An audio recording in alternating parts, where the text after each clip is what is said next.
బంగ్లా టెస్టుకు ఉప్పల్ మైదానం వేదిక కానుంది. ఫిబ్రవరి 13న మ్యాచ్ ప్రారంభమవుతుంది. ఈ మ్యాచ్కు ఆతిథ్యం ఇవ్వలేమంటూ హైదరాబాద్ క్రికెట్ సంఘం హెచ్సిఏ బీసీసీఐకి లేఖ రాసినట్లు వచ్చిన వార్తలు కలకలం సృష్టించిన సంగతి తెలిసిందే. ఇవన్నీ పుకార్లేనని, వాటిలో ఏమాత్రం నిజం లేదని హెచ్సిఏ కార్యదర్శి జాన్ మనోజ్ పేర్కొన్నారు. షెడ్యూల్ ప్రకారం మ్యాచ్ ఖచ్చితంగా జరుగుతుందని స్పష్టం చేశారు. టెస్ట్ నిర్వహణకు హెచ్సిఏ ఎప్పుడు వెనకడుగు వేయలేదన్నారు.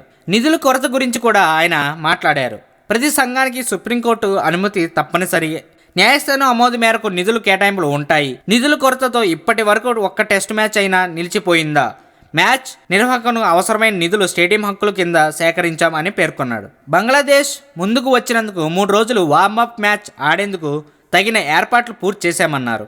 ఇందుకు తమ వద్ద నిధులున్నాయని వెల్లడించారు. సుప్రీం ఆదేశాల ప్రకారం అర్హత కోల్పోయిన కొందరు బీసీసీఐ పెద్దలు ఇలాంటి నిరాధార పుకార్లు వ్యాపింపజేస్తున్నారని మనోజ్ పేర్కొన్నారు. మొత్తానికి హైదరాబాద్లో బంగ్లా మ్యాచ్ కన్ఫర్మ్ అనే చెప్తున్నారు.